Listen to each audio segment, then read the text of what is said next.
So here are some teacher hacks that you definitely need to think about this year.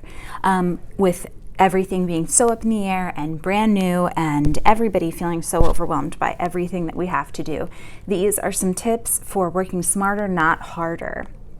My first suggestion is good for anybody who's just overwhelmed by the long list of parents that we need to contact. So keeping parents informed of how students are doing, whether it's just giving them clear feedback about their progress and keeping them informed about the achievement, or trying to intervene and clearly communicate when students are disengaged or not participating in remote learning or just struggling with content in general.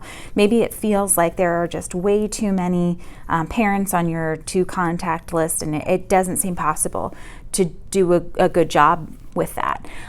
So the hack here is to put the ownership on students, using email templates like these and creating an assignment for students to write an email to their parents to communicate their progress or to articulate their struggles is a great way to empower them and to help them feel like they're really more in charge of what they're doing and advocating for when they need something and when they're struggling. So two forms here. One could be maybe at the end of a unit or a marking period or something like that, where we want to initiate a conversation that mirrors a student-led conference. So this is the idea that students present their learning to their parents and say, this is what we were doing this marking period or whatever, and here are the artifacts of my learning. This is what I did, and here's how I'm going to explain the process to you. So providing sentence stems like the ones here.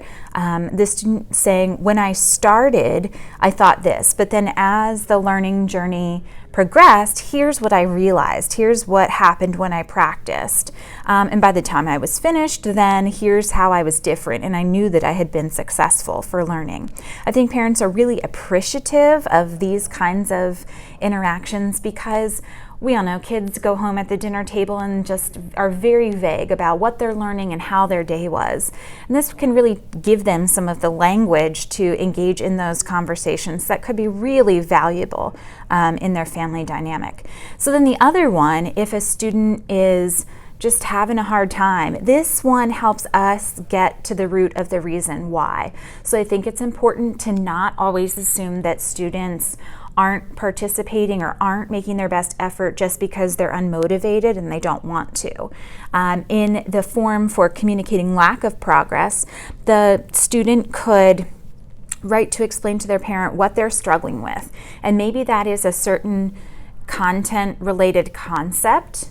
Maybe it is struggling with their time management or their organization. Maybe it is struggling with their ability to initiate their tasks, or their willpower and their metacognition to get through the assignments and make sure that they're giving their best effort. But the great thing about this is that it also shows them how to be self-advocates. So to say, this is what my teacher could do to help me, and we can guide them through this process, that this needs to be a reflective answer. Like maybe the student learns better through a different modality, and that feedback could be really valuable to the teacher. It also asks them to tell their parent what the parent could do to be helpful. So you could even give examples of this. So I would really appreciate it if you could help me by checking in every 2 hours on remote learning days to see what I've done, or reading through the directions of assignments with me to make sure I'm on the right track, or reading my writing assignments to give me feedback about the composition, anything like that. There's also a big focus here on goal setting. So even if students are doing well, what can they do to continuously push themselves? And for the ones who are struggling, how can they turn it around and become better self-directed learners? So again, the communication here is key. And what I would have students do is to draft this email to their parents and then copy me as their teacher, so that Now communication has been initiated between the three of us, and the only time that it has taken me is what it took to explain this assignment. Obviously, if the parent were to reply, then you can have a little bit of back and forth communication, but really we're putting the responsibility of this in the student's hands, and I think that that's better for everybody in the big picture.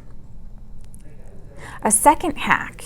So we've got so much content in our curriculum, obviously only half the amount of time with students in our classrooms with us. How can we possibly create all of it? So a hack for this one would be to create a remote learning. Part of your assignment be that students have to take one of the problems or one of the steps of the process or one of the questions that you pose and create a video explanation of that. This could be done just using the Notes app and a stylus or their finger to write down an explanation like in the video here. Then you just have them screen record over top of their drawing with their voice.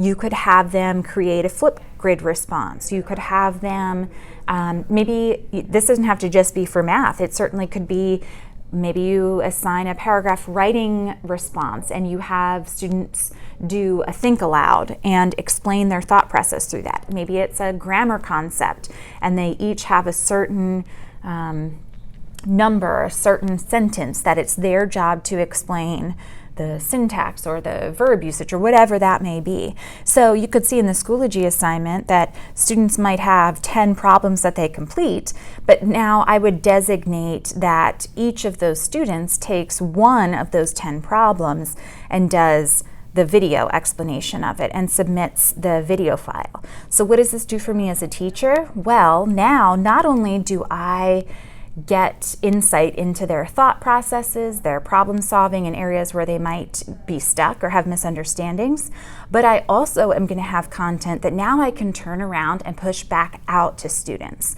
So if we've got kiddos who are flying through things and easily grasping concepts, they're going to be generating content that our struggling learners can use as a resource when they're stuck.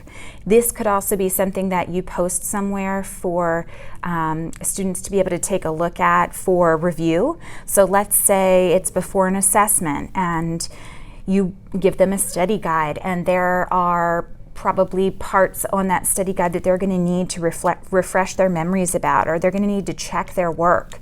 So maybe you even use your best sources, the best videos that you've gotten, and those are the review problems.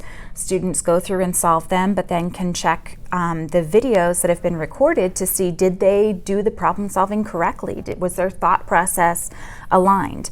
If your curriculum spirals, this is a great way for students to refresh their memories as well when something like this comes back up.